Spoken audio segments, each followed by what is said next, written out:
Can you tell me the history of how you came up with this project to begin with 10 years ago?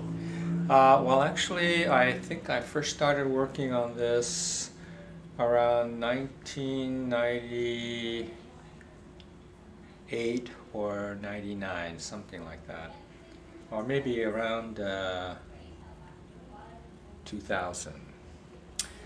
Um, I'm getting a little foggy in my day, but and what spurred it, I don't know how much time I have to tell you all this, but what spurred it was, I'm walking Little Tokyo all the time, and so I bumped into a group of people, small group of about 4 or 5, and so they're looking at a map and they're kind of looking around, and so just to be helpful, I asked them, "Can I help you? Are you looking for something?"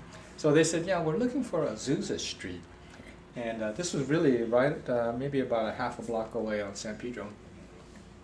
And Azusa Street is a very nondescript.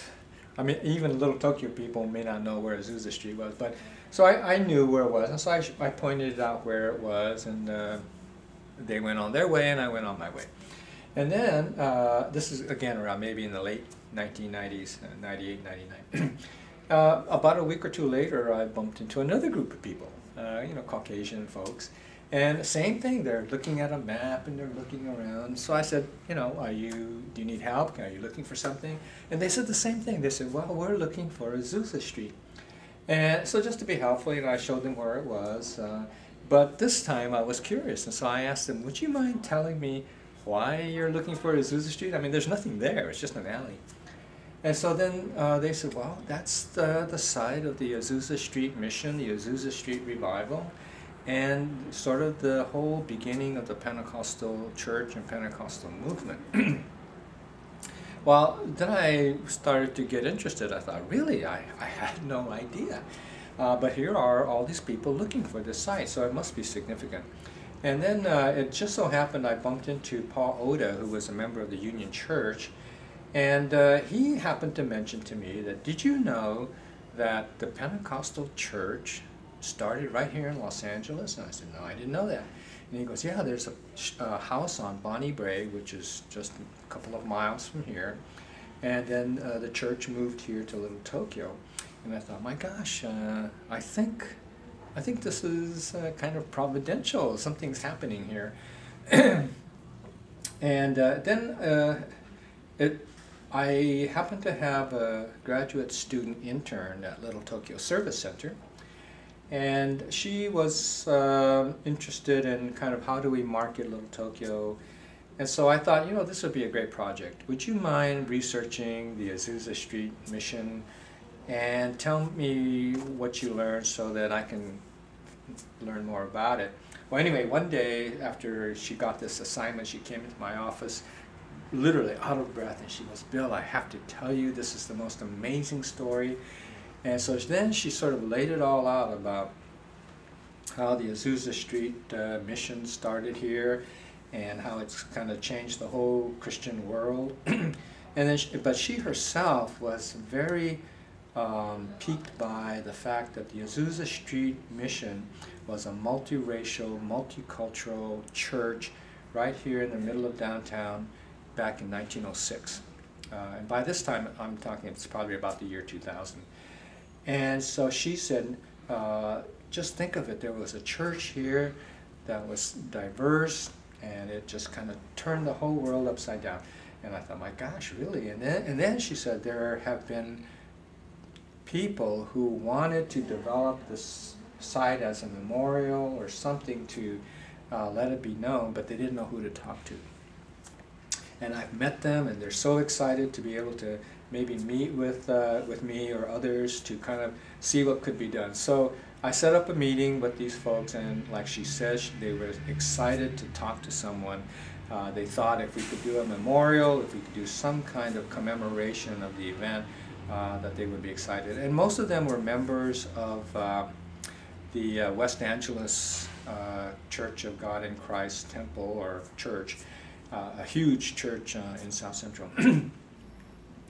And they had just recently bought the Bonnie Brae house, so they wanted to kind of connect the whole story, Bonnie Brae, Azusa Street and the birth of the Pentecostal movement. And so we thought, well, let's try to work together on something. And then Reverend Cecil Robick from Fuller Theology Seminary, Fuller Seminary, he was also very interested in this. He was working on a book. And so we formed a committee, and a committee to try to develop the site as a historic site for the Pentecostal movement. So that was really the beginning. That's how I got involved. I chaired the committee for a number of years, and we were aiming for 2006.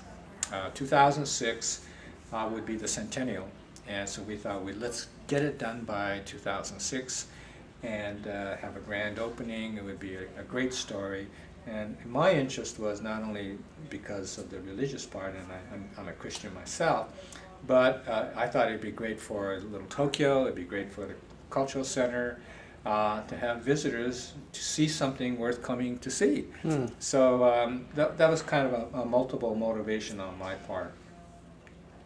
I should go back a little bit too. I think in 1998, there was a worldwide gathering of Pentecostals here in Los Angeles, and so we also wanted to try to have something to show them way back in 1998, because there was this major, I think they had like 50,000 people meeting at the sports arena and the Coliseum or something like that. So, but we didn't make it. We did manage to get a couple of plaques and a street sign put up. But this idea of the wall, we kind of hit a roadblock in terms of getting the approval to proceed with it, so then we could start to fundraise and see the wall completed.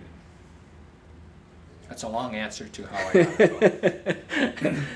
So, to make a long story short, it just so happens now that you became the interim president, or? I'm sort of the interim executive director for the JCCC. And of course, I'm only going to be here for a few months until they can find a permanent replacement. But while I'm here, you know, I'd certainly be happy to see what could be done to perhaps reintroduce the idea back to the board. I will say, when I introduced the idea 10 years ago, as part of the Little Tokyo Service Center, as part of the Azusa Street Memorial Committee, you know, they were not that open to the idea, but I think over time they've kind of warmed up a little bit more. They now rent space here for to have like a small church services here, and so I think they've gotten used to people coming and visiting the plaque and having impromptu prayer services, that kind of thing. So they might be more open to the idea of, or at least entertaining the idea of putting in something like this, as long as it's paid for by others. Because I think the idea that it would increase foot traffic would be attractive to them. Thanks, Bill.